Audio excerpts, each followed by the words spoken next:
बहुत बार ऐसा होता है कि किसी विषय को लेके आपके दिमाग में कोई थॉट होते हैं और आप उस पे बहुत ज़्यादा श्योर होते हो कि हाँ, मैं इस टॉपिक पे सही हूँ, और फिर उसको लेके आप किसी डिबेट में घुस जाते हो और डिबेट में जाने के बाद आप उस डिबेट को हार जाते हो।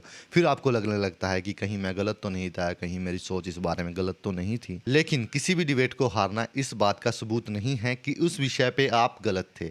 बहुत सारे फैक्टर इसमें काम करते हैं कि आप किसी डिबेट को क्यों हार जाते हो। इसके बारे में हम बाद में बात करेंगे। सबसे पहले मैं आपको एक छोटी सी कहानी सुनाता हूँ। आज से लगभग 2-3 साल पहले मैं अपने दोस्त गुरनाम के साथ किसी विषय पे डिबेट कर रहा था, और जो डिबेट का टॉपिक है वो मैं यहाँ नहीं बताऊंगा क्योंकि काफ़ी ज़्यादा कंट्रोवर्शियल वो हो जाएगा और बहुत से लोगों को वो मतलब अच्छा नहीं लगेगा। और उस डिबेट में वो मेरे को एक एग्जाम्पल देता है कि उसके विचार ऐसे क्यों हैं। वो मुझे बताता है कि एक दिन वो अपने क्लासरूम में बैठा था और उसके प्रोफेसर जो काफ़ी ज़्यादा मतलब समझदार है, काफ़ी ज़्यादा ज्ञानी वो मानता है उनको, वो आते हैं और सेम टॉपिक पे वो बात करना शुरू करते हैं। हालांकि पूरी क्लास एग्री कर रही थी प्रोफेसर साहब से, लेकिन वो अकेला प्रोफेसर सर से डिसएग्री करता है और उन दोनों के बीच में एक डिबेट चलती है। उस बीच में प्रोफेसर जो सर हैं, वो कोई एक ऐसी बात उसको बोलते हैं कि उसका जवाब उसके पास नहीं था और वो डिबेट को हार जाता है। तो मैं उसको ये बोलता हूँ कि ये ज़रूरी नहीं है कि अगर आप कोई डिबेट हार गए हैं तो इसका मतलब ये नहीं है कि आप उस टॉपिक पे गलत है। इसमें बहुत सारे फैक्टर काम करते हैं मतलब किसी भी डिबेट के बीच में कि कौन जीतेगा कौन नहीं जीतेगा, और उन्हीं फैक्टर्स के बारे में आज की वीडियो में हम बात करेंगे। उनमें जो सबसे पहला फैक्टर है वो है स्किल गैप, कि जब दो पार्टी आपस में डिबेट करती हैं तो उनमें से अगर किसी एक पार्टी में काफ़ी ज़्यादा स्किल हैं कम्युनिकेशन की और दूसरे में इतनी ज़्यादा स्किल नहीं है, तो ऑब्वियसली जिसमें ज़्यादा स्किल हैं वो ही इस डिबेट को जीतने के बहुत ज़्यादा चांसेस रखता है। और एग्जांपल के लिए जैसे मैंने पहले बताया, मेरे फ्रेंड का एग्जांपल मैंने दिया, उसमें एक स्टूडेंट और एक प्रोफेसर के बीच में किसी टॉपिक को लेकर डिबेट चलती है। तो अगर आप यहाँ पे देखोगे तो जो प्रोफेसर है उसके पास काफ़ी ज़्यादा स्किल हैं, कम्युनिकेशन स्किल उसके पास ज़्यादा हैं, शब्द उसके पास बहुत ज़्यादा हैं, ज्ञान उसके पास बहुत ज़्यादा है, और हो सकता है इस सेम टॉपिक पे डिबेट का एक्सपीरियंस भी उसके पास बहुत ज़्यादा हो। तो ऑब्वियसली ये मतलब ज़्यादा क्लियर है कि अगर इनके बीच में डिबेट होगी तो किसके जीतने के चांस ज़्यादा हैं। ऑब्वियसली इस प्रोफेसर सर के जीतने के चांसेस ज़्यादा हैं क्योंकि इनके पास स्किल ज़्यादा है कम्युनिकेशन की, अपनी बात को रखने की। और दूसरा जो फैक्टर आता है वो होता है कि अगर सामने वाला गुड फेथ में डिबेट नहीं कर रहा, क्योंकि बहुत बार ऐसा होता है कि आप अपना पक्ष रख रहे हो लेकिन सामने वाला उसको इग्नोर कर रहा है, उसको सुन ही नहीं रहा, आपको समझने की कोशिश ही नहीं कर रहा। वो पहले से ही अपना मन बना के आया है कि हाँ, मैं सही हूँ और आप गलत हो। आप उसके बाद उनको कोई भी फैक्ट दीजिए, कोई भी तथ्य दे दीजिए, कितनी भी गहरी बात कह दीजिए, कितनी ही मतलब समझदारी की बात कर लीजिए, उसका मन पहले से ही रेडी है कि आपको वो समझने के लिए नहीं सुन रहा, वो जस्ट आपको जवाब देने के लिए सुन रहा है। तो इस सिचुएशन में भी आप चाहे मतलब जो भी बोल लीजिए, आप डिबेट को हारने ही वाले हो या फिर उस डिबेट का कोई भी फ़ायदा आपको नहीं होने वाला है। तो ये सेम वैसा ही होता है कि आप अपनी सर को दीवार में मारी, दीवार को उससे कोई फ़र्क नहीं पड़ेगा, आपको ही चोट लगेगी। तो इस सिचुएशन में भी बहुत ज़्यादा चांसेस हैं कि आप डिबेट को या तो हारने वाले हैं या फिर कोई भी इस डिबेट का परिणाम नहीं निकलने वाला है। आप दोनों ही अपने-अपने थॉट्स लेके वहाँ से उठने वाले हो। आप और तीसरा जो फैक्टर यहाँ काम करता है वो करता है ऑडियंस बायस का। जैसे बहुत बार आपने देखा हो, जैसे मैंने अभी क्लासरूम का ही एग्ज़ाम्पल आपको दिया कि एक प्रोफ़ेसर और एक स्टूडेंट के बीच में कोई डिबेट चल रही है। तो वहाँ जो ऑडियंस होगी ऑब्वियसली वो प्रोफ़ेसर सर की किसी गलती पे उनका मज़ाक नहीं उड़ाएगी या उनको गलत नहीं मानेगी, क्योंकि वो उनको एज़ ए पर्सनैलिटी ऐसी देखते हैं कि जिनके पास ज़्यादा ज्ञान है, और उस स्टूडेंट को इस तरह से देखते हैं कि उनके पास प्रोफ़ेसर सर से कम ज्ञान है। तो ऑडियंस यहाँ एक बायस अपना रुख अपनाती है कि अगर प्रोफ़ेसर सर कोई गलती करेंगे तो उन पे शायद वो ज़्यादा रिएक्ट ना करें। लेकिन अगर वो स्टूडेंट या वो बच्चा या फिर मतलब जो भी उस सिचुएशन में है, वो अगर कोई गलती करेगा तो उसका ज़्यादा मज़ाक उड़ाएँगे। तो बाकी सारे स्टूडेंट रेडी हैं उस स्टूडेंट का मज़ाक उड़ाने के लिए। और इसका एक प्राइम एग्ज़ाम्पल आप देख सकते हैं कि अगर आप किसी पॉलिटिकल नेता के बारे में बात करेंगे, उसकी ही रैली रैली में जाके जहाँ वो भाषण दे रहा है या जहाँ उसके कार्यकर्ता ज़्यादा हैं, तो वहाँ आप कितने भी अच्छा फैक्ट वहाँ रख लीजिए, कितनी ही दमखम से, कितनी ही समझदारी से वहाँ बात कर लीजिए, आप उस डिबेट को जीतने वाले नहीं हैं, क्योंकि ऑडियंस उनके साथ है। वो आपको थोड़ा-सा ट्रिगर करेंगे, कोई ऐसी बात बोलेंगे तो ऑडियंस उस पे तालियाँ बजाने लगेगी, और आप कितना ही अच्छा फैक्ट रख दीजिए, ऑडियंस कोई रिस्पॉन्स नहीं देगी। तो आप उस डिबेट को हारने वाले हैं। बहुत सारे सिनेरियो में आप इसको देख सकते हैं कि कोई धर्म गुरु है, अगर वहाँ जाके आप कोई उनकी गलती निकालोगे, कोई उनकी कमी बताओगे, तब भी आपको सेम यही रिएक्शन देखने को मिलेगा कि वो आपको बड़ी आसानी से दबा देंगे, बहुत आसानी से वो आपको हरा देंगे उस डिबेट में। क्योंकि जो ऑडियंस है, जो ग्रुप है, वो मतलब वहाँ पे तैयार बैठा है आपको दबाने के लिए और उनको बातों को पे तालियाँ बजाने के लिए। एक स्टूडेंट होता था हर क्लास में, शायद आपकी भी क्लास में ऐसा हो, कि जिससे अगर आपकी किसी चीज़ पे डिबेट हो गई या फिर मनमुटाव हो गया या फिर कुछ मतलब झगड़े टाइप का हो गया, तो स्टूडेंट कुछ ऐसे होते थे कि आप जितनी भी समझदारी की, जितनी भी फैक्चुअल बात वहाँ कह लीजिए, कितना भी बड़ी उसकी बेइज़्ती कर दीजिए, मैं जो क्लासरूम में जैसा होता है एक दूसरे की बेइज़्ती ही करते हैं, तो स्टूडेंट आपकी उस बात पे नहीं हँसेंगे, लेकिन सामने वाला आपको छोटा-सा भी कुछ पॉइंट मार देगा, तो बाकी सब हँसने लगेंगे। तो वहाँ आप इंसल्ट महसूस वहाँ करने लगेंगे और सामने वाला डिबेट जीत जाएगा, चाहे उसने मतलब कोई भी अच्छी बात ना है कि वो बिल्कुल फालतू बात हो उसकी, लेकिन अगर 4 लोग उसकी बात पे हँसने लगे, तालियाँ बजाने लगे और आपकी समझदारी की बात पे कोई भी नहीं हँसा, किसी ने भी तालियाँ नहीं बजाई, तो वहाँ आप हारोगे ही हारोगे। तो ये सब चीज़ें होती है ऑडियंस वॉइस की, काफ़ी लंबा ये खिंच गया। जो फोर्थ जो पॉइंट यहाँ होता है वो होता है इमोशनल वर्सेस लॉजिकल आर्गुमेंट। तो इसमें क्या होता है कि जैसे आप किसी बहुत सारे मुद्दे ऐसे होते हैं जहाँ आप लॉजिकल कोई भी बात कह के नहीं जीत सकते, चाहे वो कोई पॉलिटिकल नेता हो या फिर आप धार्मिक किसी भी टॉपिक पे बात कर लो, या फिर उसके अलावा आप कुछ शब्द ऐसे होते हैं मतलब जिन पे आप बात करोगे तो लॉजिकल वहाँ नहीं चलेगी, वहाँ पे इमोशनल लोग होते हैं, तो आप वहाँ पे हारोगे ही हारोगे। जैसे मैंने कुछ एग्ज़ाम्पल आपको दिए हैं पहले, उसके अलावा भी बहुत सारे एग्ज़ाम्पल हो सकते हैं। जैसे एक अ, बहुत बार आपने ऐसा देखा हो कि जब भी एक मर्द और औरत के बीच में कोई झगड़ा होता है तो यहाँ पे लॉजिकल चीज़ों को छोड़ के लोग इमोशनल हो जाते हैं कि मर्द यहाँ पे गलत ही होगा, औरत यहाँ पे ठीक होगी। मतलब मोस्ट ऑफ द सिनारियो में ऐसा ही होता है। आपने अपने आसपास भी देखा होगा ऐसा। और जैसे एक बड़े बच्चे और छोटे बच्चे में होता है कि आपके घर में एक बच्चा बड़ा है, एक छोटा है, जब भी उनके बीच में झगड़ा होगा तो यहाँ पे जो फैक्चुअल जो चीज़ है उसको इग्नोर किया जाएगा और इमोशनल होके सोचा जाएगा कि गलती ज़्यादातर चांस में बड़े की ही होगी। और इसके अलावा आप बहुत सारे सिनारियो ऐसे देख सकते हैं कि अगर एक गाड़ी वाला और एक साइकिल वाला टकराएँगे, तो ज़्यादातर सिचुएशन में ये समझा जाएगा कि गलती गाड़ी वाले की होगी, ठीक है? और बहुत सारे आप ऐसे एग्ज़ाम्पल देख सकते हैं कि टीचर और स्टूडेंट में भी आप यहाँ पे देख सकते हैं कि एक टीचर और स्टूडेंट में जब भी डिबेट होगी, तो ज़्यादातर यही सोचा जाएगा कि गलती स्टूडेंट की होगी, टीचर की नहीं। तो बहुत सारे सिनारियो में आप देख सकते हैं कि जब भी डिबेट लॉजिक वर्सेस इमोशन में होगी, तो इमोशन के जीतने के चांस बहुत ज़्यादा हैं। फिर आप चाहे जितना भी लॉजिकल वहाँ पे हो, कोई मायने नहीं रखता, आप हारने ही वाले हो इस डिबेट को।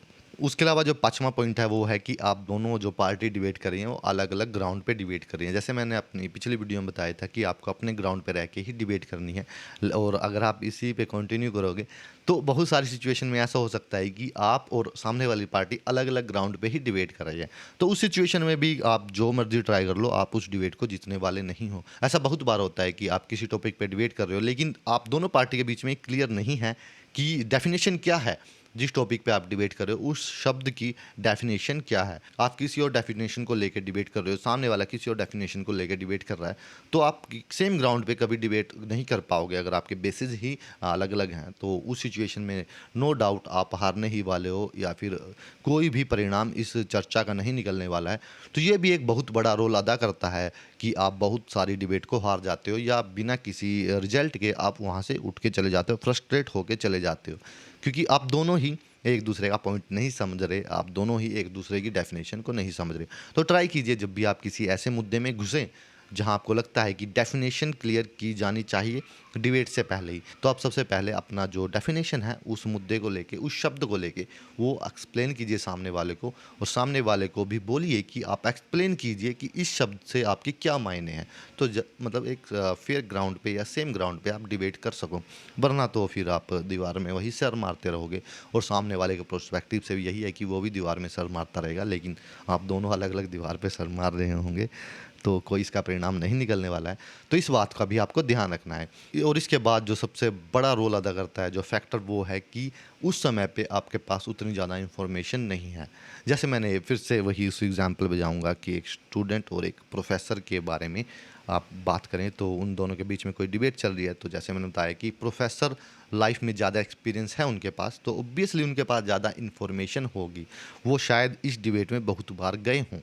तो उनको पता है कि ये सामने वाला अगर ऐसी बात करेगा तो इसका मेरे को क्या जवाब देना है और मैं सामने वाले से क्या क्वेश्चन करूँ कि वो सामने वाला उसका जवाब न दे पाए।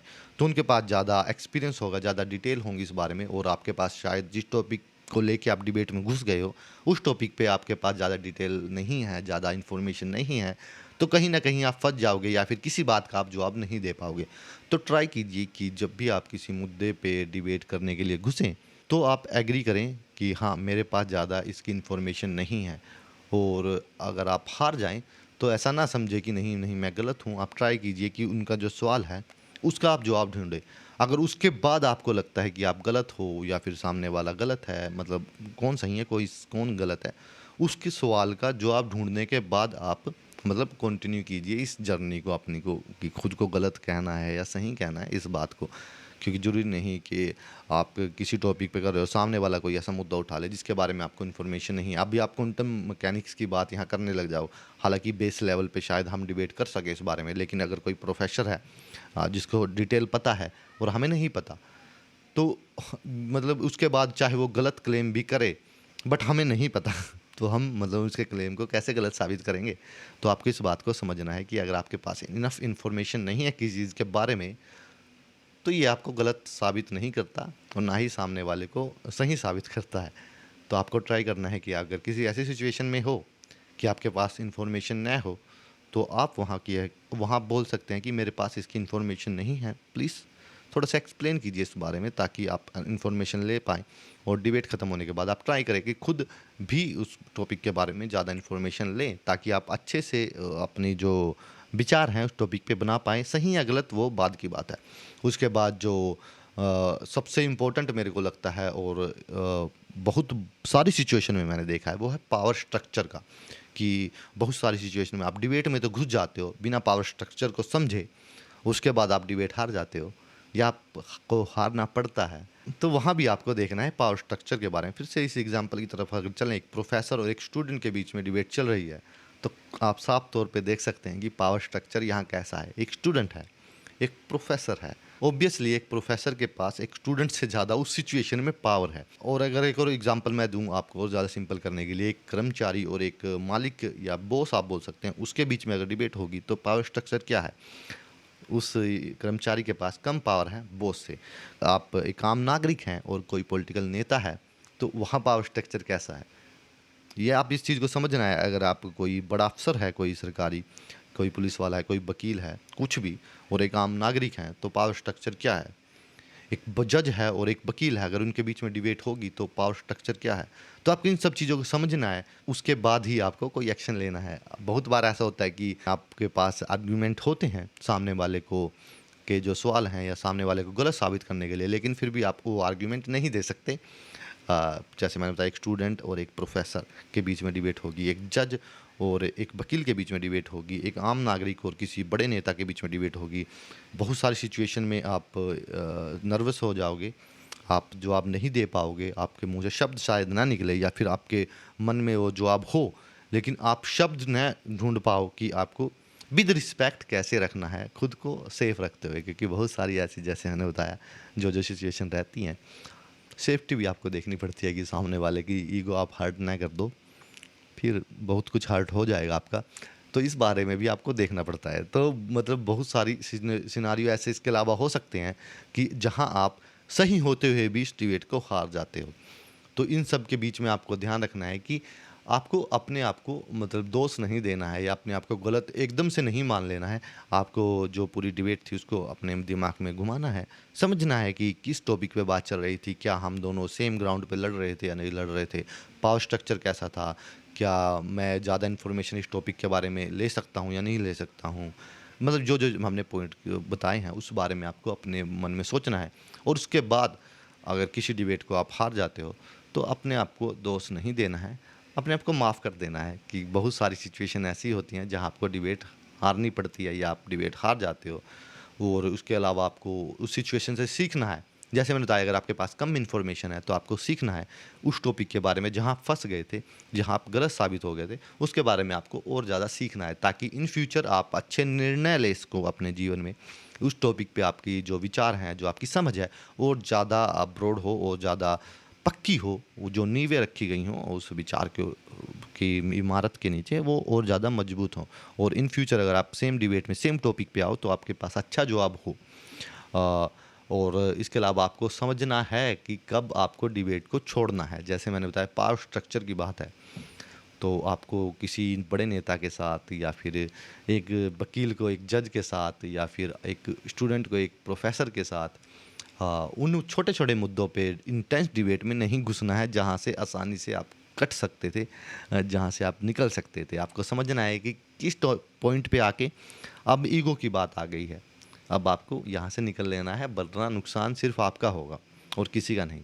हालाँकि बहुत सारी ऐसी चीज़ें होती हैं जिन टॉपिक पे आपको अड़े रहना पड़ता है आखिर तक, क्योंकि यह बात सिर्फ सच या झूठ की नहीं होती, ये एक समाज की बात होती है। बहुत सारी चीज़ें इसमें आ जाती हैं, मतलब आपके जीतने और हारने से ऊपर की ये बातें हो जाती हैं, तब आपको अड़ना पड़ सकता है बहुत सारी सिचुएशन में। लेकिन फिर भी आपको अपनी सेफ्टी को ध्यान में रखते हुए, अपनी जो काम है उसको ध्यान में रखते हुए, और बहुत सारी चीज़ों को ध्यान में रखते हुए, ये समझना ज़रूरी है कि किस टाइम आपको डिसएंगेज करना है उस पूरी डिबेट से। हालाँकि आपको किन-किन सिचुएशन में डिसएंगेज करना है, इसके बारे में हम पूरी डिटेल में एक वीडियो बनाएँगे। जैसे मैंने लास्ट वीडियो में भी बताया था, उसके स्क्रिप्ट सब तैयार है, मतलब सब कुछ तैयार है, बट हम इंतज़ार कर रहे हैं कि कब मूड होगा उस टॉपिक को डिटेल में एक्सप्लेन करने का, उस टॉपिक पे डिटेल में बात करने का। हालाँकि जल्दी वो टाइम आएगा, मुझे ऐसा लगता है। तो आपके क्या विचार हैं इस टॉपिक को लेके, और इसके अलावा हमें किस-किस टॉपिक पे बात करनी चाहिए, ये सब आप कमेंट बॉक्स में लिख सकते हैं। अगर आप वीडियो आपके लिए हेल्पफुल हो, तो वीडियो को लाइक कीजिए, और ऐसे टॉपिक पे बात करने के लिए हमारे चैनल को सब्सक्राइब कीजिए ज़रूर। और बाकी सब ठीक है, धन्यवाद।